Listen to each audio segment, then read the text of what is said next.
ഇത് നമ്മള് ഒരു മധുരപലഹാരമായിട്ട് ഉണ്ടാക്കുന്നത്. നമ്മള് വെറുതെ ചിലപ്പോൾ ഇങ്ങനെ വീട്ടിലിങ്ങനെ ഇരിക്കുമ്പോൾ ചില സമയത്ത് നമുക്ക് മധുരമൊക്കെ കഴിക്കണമെന്ന് തോന്നില്ലേ. അപ്പൊ നിങ്ങൾക്ക് പെട്ടെന്ന് റെഡി ആക്കിയിട്ട് എടുക്കാൻ വേണ്ടിയിട്ട് പറ്റുന്ന ഒരു മധുരപലഹാരമാണ് ഉണ്ടാക്കുന്നത്. ഇത് റെഡി ആക്കിയിട്ട് എടുക്കാൻ വേണ്ടിയിട്ട് നമ്മുടെ വീട്ടിലുള്ള സാധനങ്ങൾ തന്നെ വെച്ചിട്ട് ഭയങ്കര സിമ്പിൾ ആയിട്ട് റെഡി ആക്കിയിട്ട് എടുക്കാൻ വേണ്ടി പറ്റുന്ന ഒരു പലഹാരം. അപ്പൊ നിങ്ങൾ ട്രൈ ചെയ്ത് നോക്കാൻ വേണ്ടിയിട്ട് മറക്കരുത് കേട്ടോ. പിന്നെ അതേപോലെ തന്നെ നമ്മള് മിയ കിച്ചണിൽ ലാസ്റ്റ് അപ്ലോഡ് ചെയ്തിട്ടുണ്ടായിരുന്നത് ചിക്കൻ സാൻഡ്വിച്ചിന്റെ റെസിപ്പി ആയിരുന്നു ചെയ്തിട്ടുണ്ടായിരുന്നത്. നിങ്ങൾ എന്തെങ്കിലുമൊക്കെ സാൻഡ്വിച്ച് ഒക്കെ ഉണ്ടാക്കുന്നുണ്ടെന്ന് വെച്ചിട്ടുണ്ടെങ്കിൽ, അല്ലെങ്കിൽ നിങ്ങളുടെ വീട്ടിൽ ചിക്കനും ബ്രെഡ് ഇരിക്കുന്നുണ്ടെന്ന് വെച്ചിട്ടുണ്ടെങ്കിൽ നിങ്ങൾ ഇതേപോലെ സാൻഡ്വിച്ച് ഉണ്ടാക്കി നോക്കാം. നമ്മൾ പുറത്തൊക്കെ പോയിട്ട് കഴിക്കുന്ന സാൻഡ്വിച്ചിനേക്കാളും നല്ല ടേസ്റ്റ് ഉണ്ട്.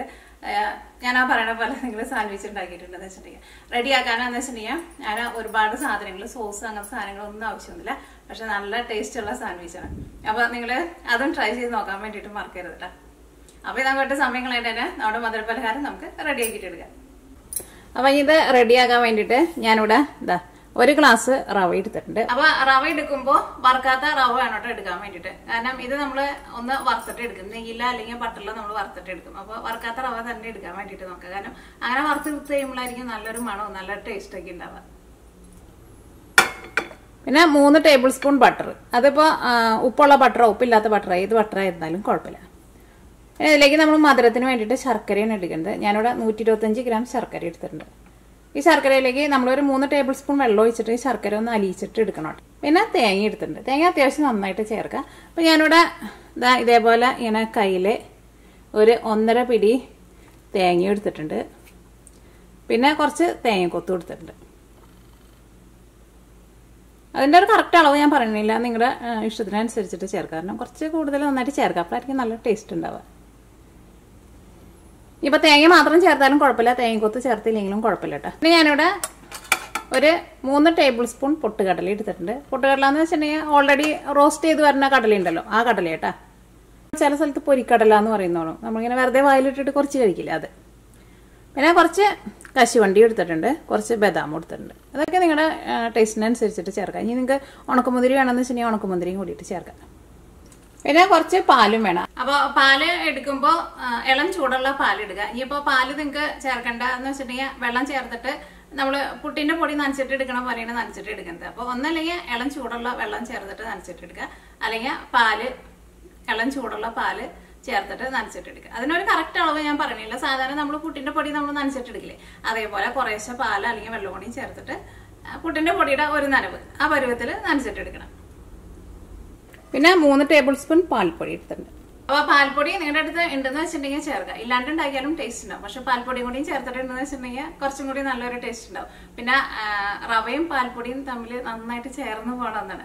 അപ്പൊ പാൽപ്പൊടി ഉണ്ടെന്ന് വെച്ചിട്ടുണ്ടെങ്കിൽ ഞാൻ 3 ടേബിൾ സ്പൂൺ പാൽപ്പൊടിയാണ് ചേർക്കുന്നത്. നിങ്ങൾക്ക് കൂടുതൽ വേണമെന്ന് വെച്ചിട്ടുണ്ടെങ്കിൽ കൂടുതൽ ചേർത്താലും കുഴപ്പമില്ല കേട്ടോ, നിങ്ങളുടെ ടേസ്റ്റിനനുസരിച്ചിട്ട് ചേർത്താം. പക്ഷെ കുറഞ്ഞത് ഒരു 3 ടേബിൾ സ്പൂൺ എങ്കിലും ചേർക്കാം. ഇനി പാൽപ്പൊടി ഇല്ലാണ്ട് ഉണ്ടാക്കാണ്ടിരിക്കേണ്ട, പാൽപ്പൊടി ഉണ്ടാക്കാണ്ട് ചേർക്കാണ്ട് ഉണ്ടാക്കിയാലും ടേസ്റ്റ് ഉണ്ടാവും.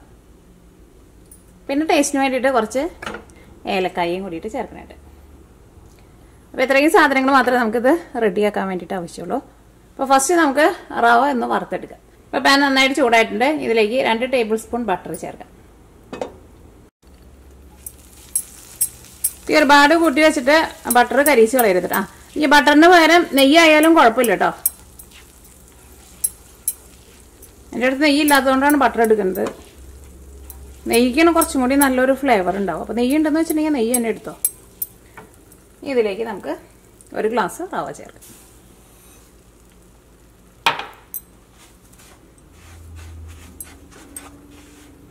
ഇത് നെയ്യിലിട്ടിട്ട് നന്നായിട്ട് നമ്മൾ വറുത്തിട്ട് എടുക്കില്ലേ, അതേപോലെ ഒന്ന് വറുത്തിട്ട് എടുക്കുക. ഒരു മീഡിയം ഫ്ലെയിമിലിട്ടിട്ട് വറുത്തെടുക്കുക. നിർത്താണ്ട് ഇങ്ങനെ ഇളക്കി കൊടുക്കണം കേട്ടോ, അപ്പോഴായിരിക്കും എല്ലാ സൈഡും നമുക്ക് ശരിക്കും മുരിഞ്ഞിട്ട്. ഇപ്പോൾ നമ്മുടെ റവ മുരിഞ്ഞിട്ടുണ്ട്. ഇതേപോലെ മതി കേട്ടോ. ഒരുപാട് അങ്ങോട്ട് മുരിഞ്ഞിട്ട് റവയുടെ കളർ അങ്ങോട്ട് മാറാൻ വേണ്ടിയിട്ട് നിൽക്കട്ടെ. ഒരു മീഡിയം ഫ്ലെയിമിൽ ഇങ്ങനെ ഇളക്കി കൊടുത്തിട്ടുണ്ടെങ്കിൽ ഒരു 3 മിനിറ്റിനുള്ളിൽ നമുക്ക് റെഡിയായി കിട്ടും. കരിഞ്ഞു പോരുത്, പ്രത്യേകം ശ്രദ്ധിക്കുക. ഇനി നമുക്ക് തീ ഓഫ് ചെയ്യാം. ഇനി ഇത് നമുക്ക് വേറൊരു പ്ലേറ്റിലേക്ക് പകർത്താം. ഈ റവ ഇവിടെ ഇരുന്നിട്ട് ഒന്ന് പതുക്കെ ഒന്ന് ചൂടാറട്ടെ. അപ്പോൾ നമുക്ക് ആ സമയം കൊണ്ട് ശർക്കര ഒന്ന് വെള്ളത്തിൽ അലിയിക്കാൻ വേണ്ടിയിട്ട് വയ്ക്കാം. ഇതിവിടെ ഇരിക്കട്ടെ. അപ്പോൾ ഇനി നമുക്ക് ഇതിലേക്കുള്ള ശർക്കരപ്പാനി നമുക്ക് റെഡിയാക്കാം. അപ്പോൾ 125 ഗ്രാം ശർക്കര എടുത്തിട്ടുണ്ട്.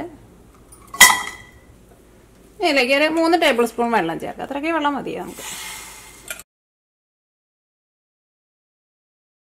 അപ്പോൾ നമ്മുടെ ശർക്കര ഇവിടെ ഇരുന്നിട്ട് മെൽറ്റായിട്ട് വരട്ടെ. അപ്പോൾ നമുക്ക് ആ സമയം കൊണ്ട് റവയിൽ പാൽ ഒഴിച്ചിട്ട് റവ നമുക്കൊന്ന് നനച്ചെടുക്കാം. അപ്പോൾ ഞാനിവിടെ പാൽ ഒഴിച്ചിട്ടാണ് ഇത് നനച്ചെടുക്കാൻ വേണ്ടിയിട്ട് പോകുന്നത്. അപ്പോൾ നിങ്ങൾക്ക് പാൽ വേണ്ടാന്ന് വെച്ചിട്ടുണ്ടെങ്കിൽ ഇളം ചൂടുള്ള വെള്ളം എടുക്കുക. പാലായിരുന്നാലും ഇളം ചൂടുള്ള പാലെടുക്കുക.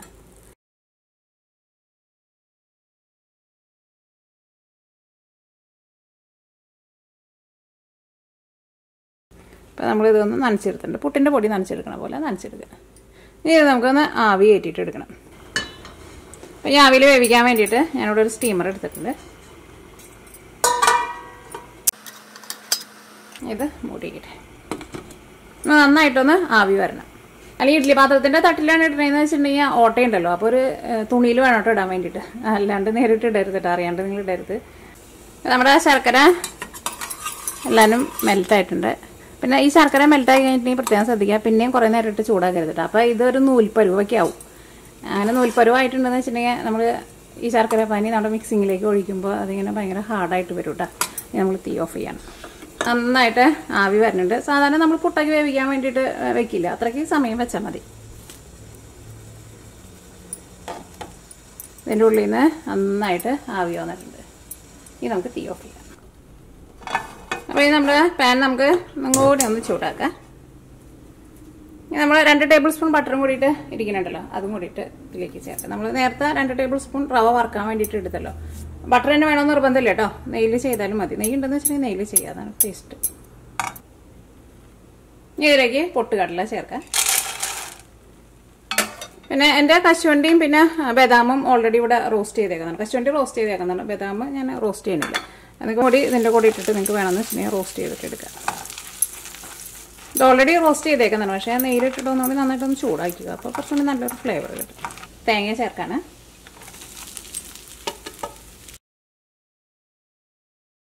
ചെറുതായിട്ടൊന്ന് മൊരിഞ്ഞ പോലെ വന്നിട്ടുണ്ട്. ഞാൻ അത്രയ്ക്ക് മൊരിക്കണുള്ളൂ കേട്ടോ, അതുകൊണ്ട് ഭയങ്കരമായിട്ട് അങ്ങോട്ട് മൊരിക്കുന്നുണ്ട്. ഇതിലേക്ക് നമ്മൾ ആവി കയറ്റി വെച്ചേക്കണ റവ ഉണ്ടല്ലോ, റവ ചേർക്കാം.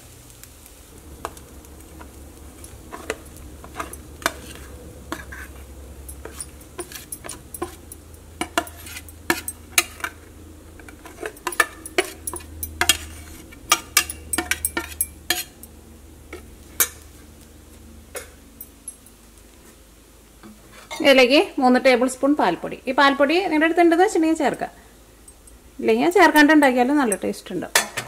ഇതിലേക്ക് നമ്മൾ നട്ട്സൊക്കെ എടുത്ത് വെച്ചിട്ടുണ്ടല്ലോ, അത് നിങ്ങൾ ടേസ്റ്റിനനുസരിച്ചിട്ട് നിങ്ങൾ ചേർത്തോട്ടെ. അതും കൂടിയിട്ട് ചേർക്കാം. ഇതിലേക്ക് ഏലക്കായ ചേർക്കാം. ഏലക്കായ നിങ്ങളുടെ ടേസ്റ്റിനനുസരിച്ചിട്ട് ചേർക്കാം, കാരണം അതിനൊന്നും കറക്റ്റ് ഒരു അളവ് പറയുന്നില്ല, അതൊക്കെ നമ്മുടെ ടേസ്റ്റിനനുസരിച്ചിട്ട് ചേർക്കാം.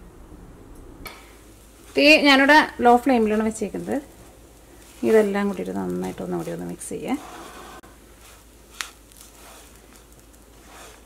തീ ഒട്ടും കൂട്ടി വയ്ക്കണ്ട.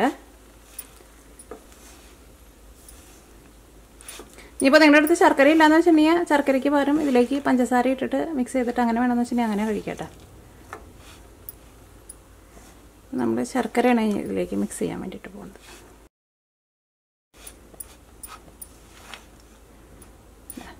ഇതെല്ലാം കൂടിയിട്ട് മിക്സ് ആയിട്ടുണ്ട്.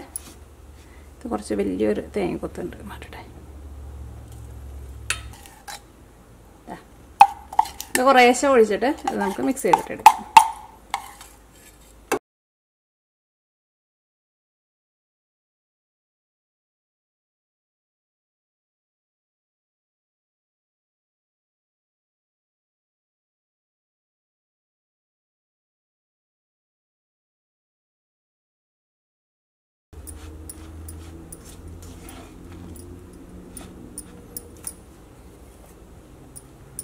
ഇച്ചിരി ശർക്കര പാനി ഇതിനകത്തുണ്ട്, ഇതിനകത്തിട്ടിട്ട് ഞാനത് മിക്സ് ചെയ്തിട്ട് എടുക്കട്ടെ.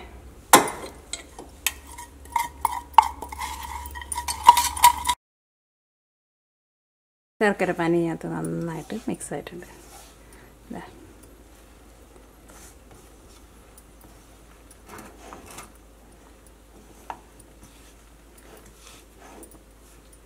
ഇനി തീ ഓഫ് ചെയ്യാം.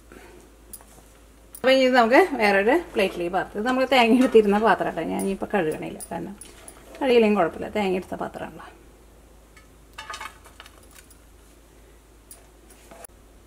അപ്പോൾ ഞാനിതിനകത്ത് തേങ്ങക്കൊത്തായിട്ട് ഇട്ടേക്കുന്നത് ശരിക്കും മൂത്ത തേങ്ങയല്ല കേട്ടോ, ഒരു കരിക്കിൻ്റെ പരുവുള്ളതാണ് ഇട്ടേക്കുന്നത്. എനിക്ക് കഴിഞ്ഞ ദിവസം കടയിൽ പോയി കഴിഞ്ഞപ്പോൾ കിട്ടിയതാണ്. അപ്പോൾ നിങ്ങൾക്ക് അങ്ങനത്തെ ഒരു പരുവത്തിലുള്ള തേങ്ങ വേണമെന്ന് വെച്ചിട്ടുണ്ടെങ്കിൽ അങ്ങനെ ചേർക്കട്ടെ. ഇതാകുമ്പോൾ കുറച്ചും കൂടി ഇങ്ങനെ കടിക്കുമ്പോൾ കുറച്ചും കൂടി നല്ലതാണ്. അല്ലെങ്കിൽ തേങ്ങ കൊത്തായിട്ടിടുക. ഇനിയിപ്പോൾ നാട്ടിലേക്കാണെന്ന് വെച്ചിട്ടുണ്ടെങ്കിൽ കരിക്കൊക്കെ ഉണ്ടെന്ന് വെച്ചിട്ടുണ്ടെങ്കിൽ കരിക്ക് ഇതേപോലെ ഇങ്ങനെ കൊത്തിയിടുക. അതിപ്പോൾ കരിക്കണത് ശരിക്കും തേങ്ങയല്ല, അത് തേങ്ങ എന്ന് പറഞ്ഞിട്ട് അവർ ഇട്ടേക്കണത്. അപ്പോൾ അങ്ങനെ നമ്മുടെ പലഹാരം റെഡി ആയിട്ടുണ്ട്. തേങ്ങയൊക്കെ അത്യാവശ്യം നന്നായിട്ട് ചേർക്കണം കേട്ടോ, അപ്പോഴായിരിക്കും കഴിക്കാൻ വേണ്ടിയിട്ട് നല്ല ടേസ്റ്റ് ഉണ്ടാവും. അപ്പം ഇത് ഫ്രിഡ്ജിലെടുത്ത് വെച്ചിട്ടുണ്ടെന്ന് വെച്ചിട്ടുണ്ടെങ്കിൽ കുറേ നാൾ വരെ കേടുവരാണ്ട് ഇരിക്കുകയും ചെയ്യില്ല. കാരണം ഇതിനകത്ത് വെള്ളം നനവൊന്നും ഇല്ലല്ലോ. നമ്മളിപ്പോൾ പാലായിരുന്നാലും വെള്ളമായിരുന്നാലും മിക്സ് ചെയ്ത് കഴിഞ്ഞിട്ട് പിന്നെ നമ്മൾ ആവിയിൽ നന്നായിട്ട് വേവിച്ചിട്ട് എടുത്തിട്ടുണ്ടല്ലോ. അപ്പോൾ അതുകൊണ്ട് തന്നെ അത് പെട്ടെന്നൊന്നും കേടൊന്നും വരില്ല. അപ്പോൾ ഞാൻ കഴിച്ച് നോക്കട്ടെ, കഴിച്ച് നോക്കിയിട്ട് പറയാം. ഇപ്പോൾ കഴിച്ച് നോക്കട്ടെ. ഇപ്പോൾ നിങ്ങൾക്ക് ചിലവർക്ക് ഈ പൊട്ടുകടല ചിലപ്പോൾ അത്രയ്ക്ക് ഇഷ്ടമുണ്ടാവില്ല. അപ്പോൾ പൊട്ടുകടലേക്ക് പകരം വേണമെന്ന് വെച്ചിട്ടുണ്ടെങ്കിൽ എള്ള് ചേർക്കാം കേട്ടോ. കഴിച്ചോട്ടെ.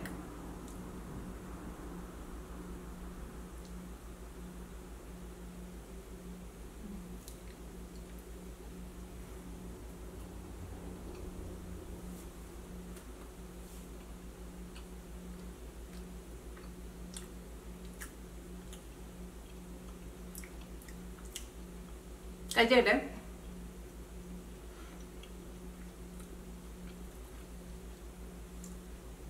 മധുരമൊക്കെ ആണെങ്കിലും കൂടുതലൊന്നും ഇല്ല കേട്ടോ, നല്ല കറക്റ്റ് പാകമാണ്. ഭയങ്കര ഡ്രൈ ആയിട്ടല്ല ഇരിക്കുന്നത്, ചെറുതായിട്ട് ഇങ്ങനെ ഒരു വെറ്റായിട്ട് ഇരിക്കുന്നുണ്ട്. അപ്പോൾ അതുകൊണ്ട് തന്നെ കഴിക്കാം. പിന്നെ ആ തേങ്ങയൊക്കെ ചേർത്തിട്ടുണ്ടല്ലോ, എല്ലാം കൂടിയിട്ട് അങ്ങോട്ട് കഴിക്കുമ്പോൾ നല്ല ടേസ്റ്റാണ്. അപ്പോൾ നിങ്ങൾ ട്രൈ ചെയ്ത് നോക്കുക. ട്രൈ ചെയ്ത് നോക്കിയിട്ട് ഫീഡ്ബാക്ക് പറയാൻ വേണ്ടിയിട്ട് മറക്കരുത്. പിന്നെ പൊട്ടുകടല നല്ല ടേസ്റ്റ് ചിലപ്പോൾ നിങ്ങൾക്ക് ഇഷ്ടമുണ്ടാവില്ല. അപ്പോൾ നിങ്ങൾക്ക് പൊട്ടുകടല ചേർക്കാണ്ടും റെഡി ആക്കിയിട്ട് എടുക്കുക. പൊട്ടുകടലയ്ക്ക് പകരം വേണമെന്ന് വെച്ചിട്ടുണ്ടെങ്കിൽ എള്ള് എടുക്കുക, അല്ലെങ്കിൽ കസ്കസ് ഉണ്ടല്ലോ, അത് ഒരു 2 ടേബിൾ സ്പൂൺ എടുക്കുക. അത് ഫസ്റ്റ് ജസ്റ്റ് ഒന്ന് ചൂടാക്കുക. അത് കഴിഞ്ഞിട്ട് റവ ഇട്ടിട്ട് നെയ്യും കൂടി ഇട്ടിട്ട് നമ്മൾ ചെയ്തില്ലേ റവ മൊരിച്ചിട്ടെടുത്തില്ല, അങ്ങനെ വേണമെന്ന് വെച്ചിട്ടുണ്ടെങ്കിൽ അങ്ങനെയും ചെയ്യാം കേട്ടോ. അപ്പോൾ നാളെ നമുക്ക് വേറെ പുതിയ റെസിപ്പി ആയിട്ട് വരാം.